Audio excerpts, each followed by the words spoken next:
Hi guys! Hi. All right, so I told you that it's kind of a shadow. I'm not sure where the shadow is coming from, but From the light over there. anyways, this is my friend Terry. I ended up in, which my husband, Mr. Tad, laughs at me.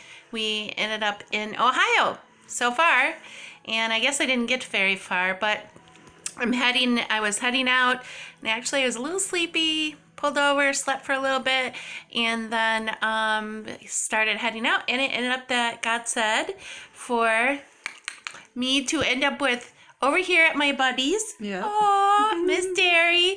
And actually, no, I did not do that on purpose. Because really, honestly, I know that God said, okay, before you go anywhere else, you need to do this. Oh, look at our shadows. There's my phone. So that's what we're doing. And we're actually going to be doing a little bit of... No, you do yours. Don't we have the same thing? Yeah. Okay, so... Okay, you I'm can just put yours helping. on mine, and I'll put yours on you. We're doing a little face mask. This is a red clay face mask, and it's got to be all over. Now, you got to look a little bit. Well, you can't even see it. No, look at me while you're doing it. Oh, look at her Here. nose. Okay, so I'm going to do Leanna. Ew. Okay, here, hold on a minute. So anyways, while we're doing this, who would have known that I come and get spot treatments? So Yes. how nice is that? Except I'm not sure I trust her. She looks like she's having too much fun. Yeah. So it was really cool actually. What happened was I got a hold of her husband and asked him not to tell her that I was a little bit away, and it had to be a God thing that she was actually here, because a lot of times she's not in the town. Go ahead, keep talking. I get to watch you get your play Anyways, on. do you have to get it in my eyebrows? No. I don't know how this works, but It'll dry and then we'll wipe it off. so anyways, oh, I don't think I did a good job on you. Okay, well you can rub some more on, rub it on my forehead. Oh, thanks. Get Nice. you. Nice. Okay. Good. So it ended up that they were home. He said, yeah, I pulled up, went up to the door, and what did you say? Oh my gosh! Leanna! I don't know how long it's been. How long has it been since I've A actually... year. I think it's been a year at least since we've seen each other. Since we've seen each other and even talked, I think. Yeah, it's been a long time. That's not because there's a problem or anything. No, it's just life gets busy. Life gets busy. So we've been talking a little bit. I'm going to get dried up while I'm talking to you actually about different things that God is doing, or where we feel like maybe God is, we're having a harder time, sometimes how we have a harder time hearing from God maybe for a season a little bit. So we were kind of going over that, and what was cool is that really talking about how going from one season to the next season ends up being Wash your hand. being tough sometimes, actually a lot of times. I was talking about and I've talked to her actually about before, about how our family was in ministry for 20 years, and when God called us out of like being actually at a church building, how tough that was, because moving away and then being in ministry for those 20 years and then saying, okay, God, I'm totally confused and actually kind of lost. We need to get together. I actually kind of lost because We look really pretty. I felt like that's what I've been trained since I was young to be able to do as ministry. And I'm not speaking for my family, but I know for like a year and a half, I felt like I wasn't sure what to do. and moving from one area back to another area and having to kind of feel like you were starting over was confusing to me, and at times it was I almost kind of felt a little hopeless, kind of, which is sounds maybe a little weird if you haven't been there, but it was more going through Where's the mask at? figuring out, I don't know, figuring out what is the next steps in life, because it's really hard to for most people to go from one stage of life to the next stage of life, whether it be like a job or maybe even like if we have people in our lives that have left or even passed away, or going through, and even with new things like births and everybody's in their different seasons of life. And actually in the Bible it says that there's nothing that we're going to go through that hasn't been gone through before, right? That's right. It does. Yep. And so to me that's a little comforting, but because sometimes doesn't it feel like maybe you're all alone going through this or whatever it is that you're going through? Yeah, and I think for me, I tend to put myself alone because I'm looking at my face. This is really so uneven. Maybe it's already dried. So anyhow, That's what happens to you when you enter Ohio. That's right. You start turning red. Scary. So I think I tend to withdraw by myself when I'm going through those difficult seasons, and I don't want to put that on anyone else. So I'm trying to figure it out, but like not be a burden, and not just be a burden, but like I always worry about defiling people with my stuff, and so which is really the enemy keeping me separate. But that's my one of my unhealthy coping mechanisms. So defiling people, what does that mean? With your own stuff? With my crap. Like people people want, there's enough crap in the world. And so for me to go and just lay that, to put that and talk with somebody about it, it's like they've got enough stuff of their own. And then I feel like I don't want to add to that, that I ought to be strong enough to figure it out. And so going back to kind of going through new seasons, different seasons. So a lot of us tend to try to do that on our own because we don't want to look negative, or like there's nothing good in life. When people come to you, who are you most attracted to? More of the upbeat, peppy, but then a lot of us shy away or tend to move away from, even unintentionally, from people that are going through struggles, and because most of the time we don't know what to say. Yeah. Or we don't have the answers, which is a lot of times we don't have the answers. And in reality, we don't realize we're not supposed to have all the answers. Ooh, I'm so glad. But that God really has the answers, and He knows where we're going and what we're supposed to be doing. And He has the freedom to be able to say, you know what, God, or to anybody else, I just don't have it all together. I don't know what's going to happen tomorrow. And half the time, honestly, as we get older, we can't remember even what happened yesterday, honestly. So to finally get to a place where being content with today, and realizing that we don't have to worry. What's the verse about worrying? Don't worry about tomorrow. I always think tomorrow will take care of itself. There's, it's talking about, I don't know, Leanna. I can't think of it off here. This is part of getting older. Honestly, yeah. Not that I'm older, but she is. Yeah, I am.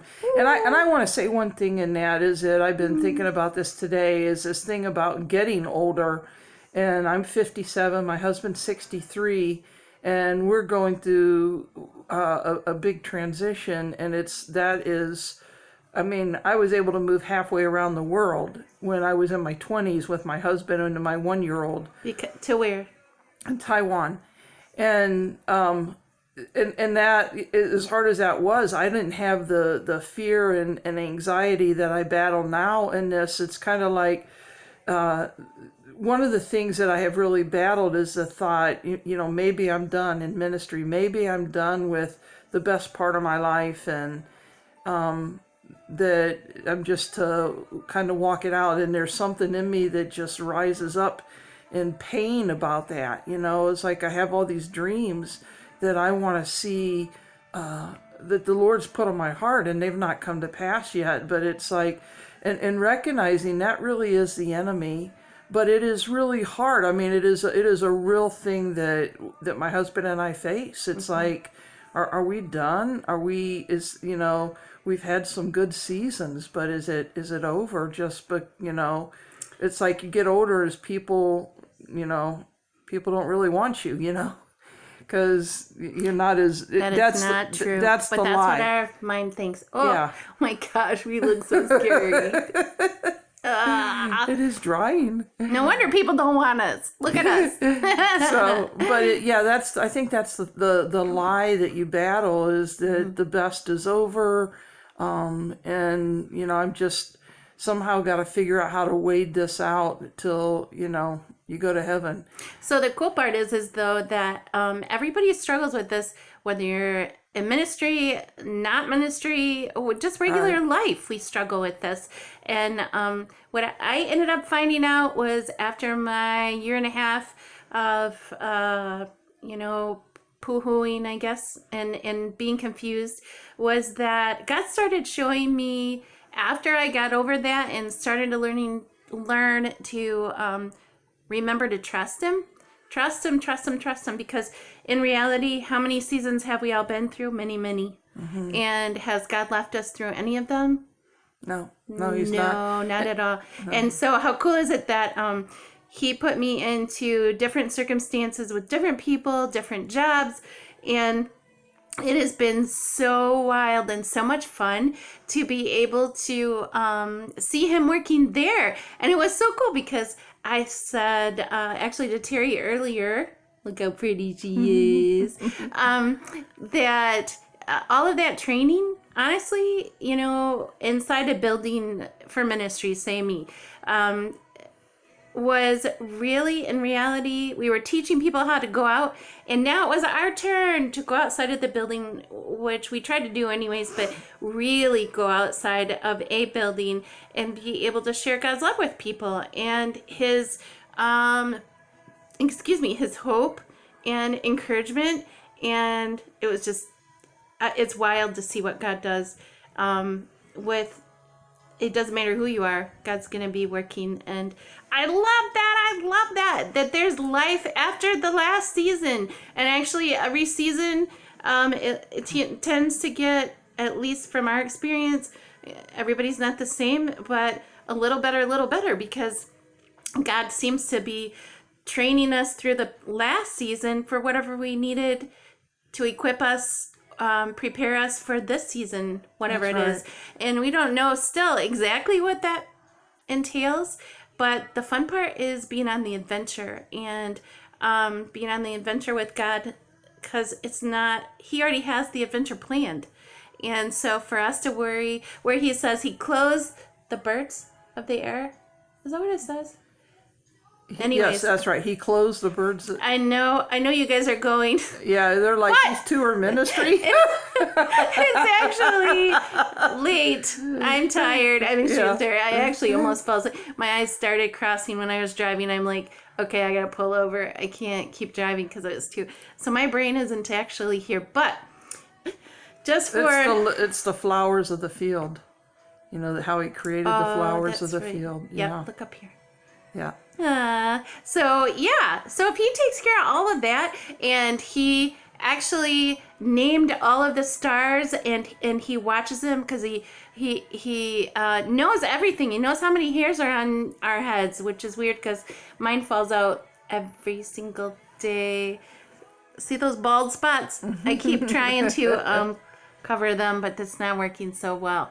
But anyways, encouragement for the day. I get to see my longtime friend, Miss Terry. But no matter what season we go through, and no matter how tough it is, and how maybe discouraging sometimes it looks, oh my gosh, God never stops moving, and He always has. There's always tomorrow. There's always tomorrow, and keep praying and keep asking God. You know what? Show me something new tomorrow, God. Put something in my life where I can love on people, encourage people, because the more we focus on others, it takes off focus off of ourselves and our struggles, and it actually builds us, builds others up, but at the same time, it's building us up and reminding us of God's purpose, that we all have a purpose. And I just want to share one thing, is that this morning my husband preached from 1 Kings 17, and it really, it hit both of us, but it was talking about Elijah, and when the Lord took him into the desert, and there was the drought going on in the land, and the Lord took him out, and He fed him day and night. With the ravens would come and bring him bread and meat, which is interesting. He said that is twice what the Israelites got when they were in the desert. They had the manna in the morning and the quail, but they had bread and meat. Elijah did twice during the day. And then he said, the scripture said, the title of the sermon was When the Brook Dries Up. And it says, and he had water in the midst of this drought, and the brook dried up. And the Lord told him to go to the house of the widow with the boy. And when he got there, he said, and it was actually in Gentile land, and he went and he said, give me some water. And as she started to leave, he says, and would you please make me something to eat, some bread? And she told him, I have enough just for my son and I, and then we die. And that wasn't the Lord's plan. The Lord used it.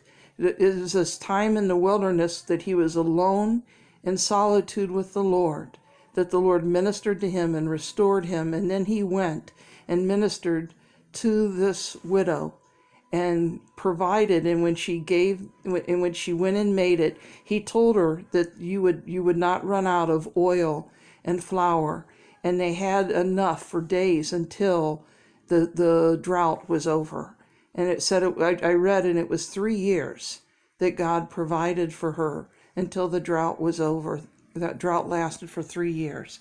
And it's the provision of the Lord in what looks like tough circumstances. Maybe your river has dried up, but it doesn't matter. The Lord has other plans for you to take you into a place of provision that's greater than what you ever thought of. And he used him in that season. That woman's son died, and he prayed over him, and he came back to life. And it was because of her faithfulness in providing for him that God provided for her, and she learned about the God of Jacob, Abraham, and Isaac. And so I just say that because that's so ministered to me this morning, that he is a God of provision, and he is our source no matter what we're facing. So yay, God is the God of provision. And you know what I thought is that sometimes we think the best is like staying busy all the time and having the best things and the biggest things and the most friends and just everything quick, fast. But in reality, you know what I found is the simpler for my life. Everybody's different, but the simpler for my life has really brought me to a place where I can really be grateful and content